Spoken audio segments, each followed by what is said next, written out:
കൊച്ചി അട്ടക്കി ഭരിക്കുന്ന ഓൺലൈൻ ആരാന്നറിയാം? ആമസോണോ ഫ്ലിപ്കാർട്ടോ ഒന്നുമല്ല, Blinkit.com. Home theatre വേണം, ഒരു ഫ്രിഡ്ജ് വേണം, ഇതൊക്കെ 10 മിനിറ്റിനുള്ളിൽ നമ്മുടെ വീട്ടിലേക്ക് ഡെലിവറി ചെയ്ത് തരുന്നത് ആര്? ബ്ലിങ്കിറ്റ്. ആമസോൺ ഓൺലൈൻ ഡെലിവറി ഉണ്ട്, പക്ഷേ ഒരു 3 to 4 days പിടിക്കും. ആമസോണിലും ഫ്ലിപ്കാർട്ടിലും നമ്മൾ പ്രൊഡക്റ്റ് ഓർഡർ ചെയ്ത് കഴിഞ്ഞാൽ അത്ര പിടിക്കും. ഇത് 10 മിനിറ്റ് കൊണ്ട് നമ്മുടെ വീടിനുള്ളിൽ നമുക്ക് ഫ്രിഡ്ജ് വേണം, ഇസ്തിരിപ്പെട്ടി വേണം, എന്തും 10 മിനിറ്റ് കൊണ്ട് എത്തിക്കും. അത് സ്വിഗ്ഗിയുടെ ഇൻസ്റ്റാമാർട്ടിനുണ്ടായിരുന്നു, പക്ഷേ ഇലക്ട്രോണിക് എക്യുപ്മെൻറ്റ്സിൽ അവർ വെച്ചിട്ടില്ല. ഇത് മൊബൈൽ ഫോണും മറ്റേ ഹോം തിയേറ്ററും എല്ലാം ബ്ലിങ്കിറ്റിൻ്റെ കയ്യിലാണ്. 10 മിനിറ്റിനുള്ളിൽ നമ്മുടെ അതിൽ അവർ പ്രൊഡക്റ്റ് എത്തിക്കും.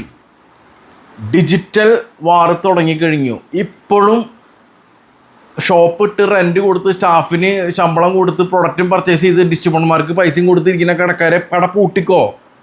കാലഘട്ടം മാറിക്കഴിഞ്ഞു.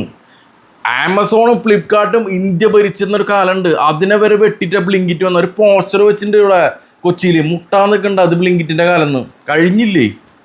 അതേപോലത്തെ ഇനി മിനിറ്റുകൾക്ക് ബ്ലിങ്കിറ്റ് 10 മിനിറ്റ് കൊണ്ടാണെങ്കിൽ 5 മിനിറ്റ് കൊണ്ട് ഡെലിവറിന് അടുത്ത കമ്പനി വന്നു കഴിഞ്ഞാൽ പിന്നെ പുറത്തേക്ക് ഇറങ്ങേണ്ട കാര്യമുണ്ടാ? രാവിലെ എണീറ്റിട്ട് പല്ല് വെച്ച് കഴിഞ്ഞാൽ മതി. പല്ല് കഴിക്കാൻ ടൂത്ത് പേസ്റ്റിലേക്ക് 5 മിനിറ്റ് കൊണ്ട് ടൂത്ത് പേസ്റ്റ് എത്തുന്നത്. പാലും ഇതൊക്കെ 5 മിനിറ്റ് കൊണ്ട് 10 മിനിറ്റ് കൊണ്ട് നമ്മുടെ വീട്ടിലെത്തുന്നു. നമ്മൾ പുറത്തേക്ക് ഇറങ്ങിപ്പോൾ ഒരു പല പർച്ചേസിൻ്റെ കാര്യൻ്റെ ലുലുമാൾ വന്നു. ഇപ്പോൾ പറഞ്ഞു റീറ്റെയിലേഴ്സ് വീടും ഈ ലുലുമാളിൻ്റെ കാലം ഇനിയിപ്പോൾ ലുലുമാളിൻ്റെ നല്ല കാര്യമില്ല. എന്തിനീ എറണാകുളത്ത് ഇത്രയും തിരക്ക് പിടിച്ചുള്ള ഈ ക്രൗഡഡ് സിറ്റിയിൽ നമ്മൾ കാറെടുത്ത് വൈറ്റിലേന്ന് എടപ്പള്ളി വരെ അരമണിക്കൂർ ബ്ലോക്കിൽ കെട്ടി കിടന്ന് ഇനി അവിടെ ലുലുവിൽ പാർക്കിംഗ് ഫീസും കൊടുത്ത് 5 നില ലിഫ്റ്റിലും മറ്റേ എസ്കലേറ്ററിലോ കയറിയിട്ട് പർച്ചേസ് ചെയ്ത് അത് മറ്റേ ട്രോളിയിൽ ഇറക്കി വീട്ടിലെത്തണ സമയം എത്ര ടൈം എടുക്കും? ഇത് ദിവസം പോവില്ലേ? നമ്മളൊരു വർക്കിംഗ് ഡേ അല്ലേ പോണ്, ഒരു 5-6 മണിക്കൂർ പോവും. 1 മണിക്കൂർ തന്നെ പോകുമ്പോൾ വൈറ്റിലേന്ന് എനിക്ക് എടപ്പള്ളി ചില ടൈമിൽ ബ്ലോക്കിലാണ്. അവിടെ 10 മിനിറ്റ് കൊണ്ട് ഈ ബ്ലിങ്കിറ്റ് വീട്ടിലെത്തി നമ്മളിതിന് വീട്ടിൽ ഇപ്പോൾ വേറെ ഷോപ്പിംഗ് മാളിലേക്ക് ഓടിക്ക് പോണത്.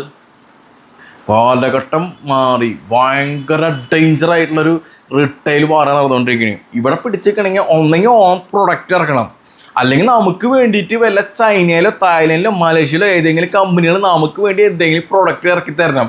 അത് മാർക്കറ്റ് പിന്നെ നമ്മുടെ കയ്യിൽ മാത്രമേ കിട്ടുള്ളൂ. അപ്പം നമുക്കത് ബ്ലിങ്കിറ്റിനോ ആമസോണോ മറ്റേ ഇവർക്കൊക്കെ കൊടുത്ത് നമുക്ക് പൈസ ഉണ്ടാക്കാം. അല്ലാണ്ട് നിങ്ങൾ വേറെ ഏതെങ്കിലും കമ്പനി ഉണ്ടാക്കണ പ്രൊഡക്റ്റ് വാങ്ങിച്ച് നമ്മൾ അതിൻ്റെ മാർജിൻ എടുത്ത് സെല്ല് ചെയ്ത് ഉണ്ടാക്കാൻ പറ്റില്ല. ഭയങ്കരമായിട്ടുള്ളൊരു വാറാണ് പറഞ്ഞിരിക്കുന്നത്. റിട്ടെയിൽ നിങ്ങളിപ്പോൾ ഒരു കടയ്ക്ക് ഇട്ടിട്ടുണ്ടെങ്കിൽ അവസാനിപ്പിച്ചോ, വിജയിക്കില്ല. കാരണം ഇപ്പോഴും മനസ്സിലാക്കിയിട്ടില്ല പലർക്കും. ഇപ്പോഴും ചില നാട്ടിലൊക്കെ ഇരിക്കണ ഓരോരുത്തർ ഇങ്ങനെ ഇരിക്കണ്ടോ, ടൈം പോവല്ലേ. ഇന്നത്തെ ഫാസ്റ്റസ്റ്റ് വേൾഡാണ്. ഹെൽത്തിനും വെൽത്തിനൊക്കെ വളരെ ഇമ്പോർട്ടൻ്റാണ്. അതുകൊണ്ട് പണ്ടൊക്കെ ആണെങ്കിൽ ഒരു ബിസിനസ് സ്റ്റാർട്ട് ചെയ്ത് 5 കൊല്ലം ബ്രേക്ക് ആവാൻ ഇരിക്കും. 5 കൊല്ലം കയ്യിൽ നിന്ന് പോട്ടെ, 5ാമത്തെ വർഷം കഴിഞ്ഞ് ലാഭം എടുക്കാം, 1 വർഷം കൊണ്ട്. ഇന്ന് അങ്ങനെ ഇല്ല. ഇന്ന് നമ്മൾ അങ്ങനെ ഒരു ഇൻവെസ്റ്റ്മെൻറ്റ് നടത്തി കഴിഞ്ഞാൽ 1 വർഷം 2 വർഷം കഴിഞ്ഞ് നമ്മുടെ കുടുംബടക്കം പോവും. കാരണം പ്രോഫിറ്റ് ആവില്ല.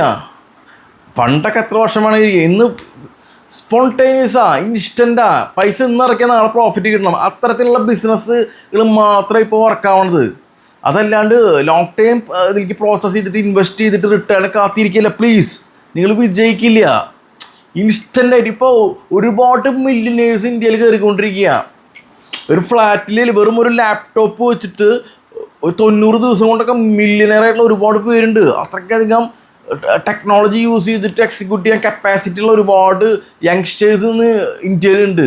അപ്പോൾ നമ്മൾ ട്രഡീഷണൽ ലെവലിലൊക്കെ ചിന്തിച്ചിങ്ങനെ ഇരിക്കല്ലേ. പുതിയ കാലഘട്ടത്തിനനുസരിച്ച് മാറ്. ഡിജിറ്റലി എന്തൊക്കെ പുതിയ ടെക്നോളജികൾ വരുന്നുണ്ട്, അതൊക്കെ അഡാപ്റ്റ് ചെയ്ത് നമ്മളുടെ ബിസിനസ്സിൽ എങ്ങനെ ഇംപ്ലിമെൻറ്റ് ചെയ്ത് എക്സിക്യൂട്ട് ചെയ്ത് സക്സസ് ആവാൻ ചിന്തിക്കുക. അല്ലെങ്കിൽ നമുക്ക് എങ്ങനെ ഒരു പുതിയ പ്രൊഡക്റ്റ് ഇന്നോവേറ്റീവ് ആയിട്ട് ക്രിയേറ്റ് ചെയ്തിട്ട് മാർക്കറ്റ് ചെയ്ത് കാശുണ്ടാക്കാൻ ചിന്തിക്കുക. അല്ലാണ്ട് മറ്റേ വലിയ കടമോറും എടുത്ത് അഡ്വാൻസ് എമൗണ്ടും കൊടുത്ത് വാടകയും കൊടുത്ത് പണിക്കാരും വെച്ചിട്ട് വേറെ ഏതോർത്തുണ്ടാക്കുന്ന പ്രൊഡക്റ്റ് വാങ്ങിച്ച് കയ്യിൽ വെച്ചിട്ട് അത് വിറ്റിട്ട് മാർജിൻ എടുത്ത് ജീവിച്ച് കാശുണ്ടാക്കാമെന്ന് വിചാരിച്ചിട്ട് നിങ്ങൾ ഇരിക്കുകയാണെങ്കിൽ നിർത്തിക്കോ. ഇന്ന് ബിസിനസ് നിർത്തി നിങ്ങൾ വീട്ടിൽ പൊക്കോ, അല്ലെങ്കിൽ നിങ്ങൾ മുടിഞ്ഞു പോവും. അങ്ങനത്തെ ഒരു വേൾഡാണ് വന്നുകൊണ്ടിരിക്കുന്നത്.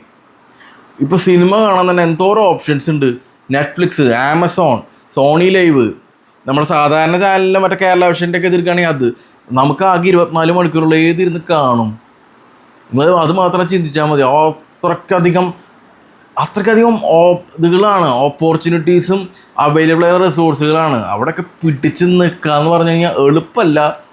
നിങ്ങൾ ബിസിനസ്സിൽ ഇനി ഇറങ്ങുമ്പോൾ വളരെയധികം സൂക്ഷിച്ചും ചിന്തിച്ചും പെട്ടെന്ന് ഇൻസ്റ്റൻ്റായിട്ട് പ്രോഫിറ്റ് കിട്ടണം, മാർജിൻ കിട്ടണം ബിസിനസ്സുകളിലേക്ക് മാത്രം ഇറങ്ങുക.